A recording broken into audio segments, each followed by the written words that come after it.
ನಗರದ ಕಾಳಮ್ಮ ಬೀದಿಯ ಹೃದಯ ಭಾಗದಲ್ಲಿ ನೆಲೆಸಿರುವ ಐತಿಹಾಸಿಕ ಶ್ರೀ ಕಾಳಿಕಾ ಕಮಟೇಶ್ವರ ದೇವಸ್ಥಾನ ವಿಶೇಷ ಅತಿಥಿಗೆ ಸನ್ಮಾನದ ಕ್ಷಣ. ಭಾರತದ ಗಿನ್ನಿಸ್ ಬುಕ್ ಆಫ್ ರೆಕಾರ್ಡ್ಸ್ಗೆ ತನ್ನ ಹೆಸರು ಸೇರಿಸಿಕೊಂಡು ರಾಷ್ಟ್ರದ ಅತ್ಯುನ್ನತ ನಾಗರಿಕ ಪುರಸ್ಕಾರಗಳಲ್ಲಿ ಒಂದಾದ ಪದ್ಮಶ್ರೀ ಪ್ರಶಸ್ತಿ ಪಡೆದ ಮಂಡ್ಯದ ಹೆಮ್ಮೆ, ಕರ್ನಾಟಕದ ಕಿರೀಟ, ವಿಕಲಚೇತನ ಕಲಾವಿದ ಡಾಕ್ಟರ್ ಕೆಎಸ್ ರಾಜಣ್ಣ ಮತ್ತು ಭಾಗ್ಯಲಕ್ಷ್ಮಿ ದಂಪತಿಗಳು ಬಳ್ಳಾರಿಗೆ ವಿಶೇಷ ಆಗಮನ ನೀಡಿದರು. ಅವರ ಆಗಮನದ ಕ್ಷಣದಿಂದಲೇ ದೇವಾಲಯದ ಆವರಣವೇ ಸಂಭ್ರಮದಿಂದ ಕಂಗೊಳಿಸಿತ್ತು. ದೈವ ಆರತಿ, ಮಂಗಳವಾದ್ಯ, ಭಕ್ತರ ಜೈಕಾರ ಎಲ್ಲವೂ ಒಂದೇ ಧ್ವನಿಯಲ್ಲಿ ಕೇಳಿಸಿತ್ತು. ನಮ್ಮ ಅತಿಥಿ, ನಮ್ಮ ಗೌರವ, ನಮ್ಮ ಹೆಮ್ಮೆ. ಈ ಆಪ್ತ ಸಮಾರಂಭದಲ್ಲಿ ಡಾಕ್ಟರ್ ರಾಜಣ್ಣ ಅವರನ್ನ ಶ್ರೀ ಕಾಳಿಕಾ ಕಮಟೇಶ್ವರ ದೇವಸ್ಥಾನದ ಅಧ್ಯಕ್ಷರಾದ ಎಂಕೆ ರವೀಂದ್ರ, ಗಾಯತ್ರಿ, ವಿಶ್ವಕರ್ಮ ಮಹಿಳಾ ಸಂಘದ ಅಧ್ಯಕ್ಷೆ ತ್ರಿವೇಣಿ ಪತ್ತಾರ್, ವಿಶ್ವಕರ್ಮ ನಿಗಮದ ನಿರ್ದೇಶಕರು ಚಂದ್ರಶೇಖರ್, ಪದಾಧಿಕಾರಿಗಳಾದ ಪ್ರಕಾಶ್ ಪತ್ತಾರ್, ಮಂಜುನಾಥ್ ಕೆ, ಕೃಷ್ಣಾನಂದ, ಅರ್ಚಕರಾದ ರಾಜು ಕೆ, ಮಲ್ಲಿಕಾರ್ಜುನ ಕೆ, ಪದ್ಮಾವತಿ, ಸುಭಾಷ್ ಆಚಾರ್ಯ ಹಾಗೂ ಗಾಯತ್ರಿ ಮಹಿಳಾ ಮಂಡಳಿ ಸದಸ್ಯರು ಭವ್ಯವಾಗಿ ಸನ್ಮಾನಿಸಿದರು.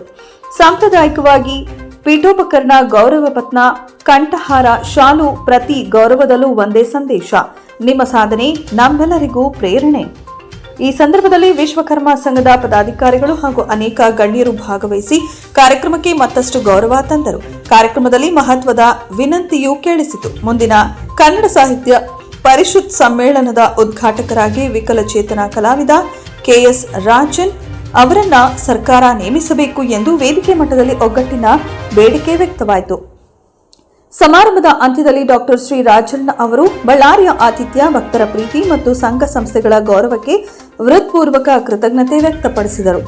ಒಂದು ದಿನ ಒಂದು ಸನ್ಮಾನ ಆದರೆ ನೆನಪಿನಲ್ಲಿ ಎಂದಿಗೂ ಉಳಿಯುವಂತಹ ಭಾವನಾತ್ಮಕ ಕ್ಷಣ.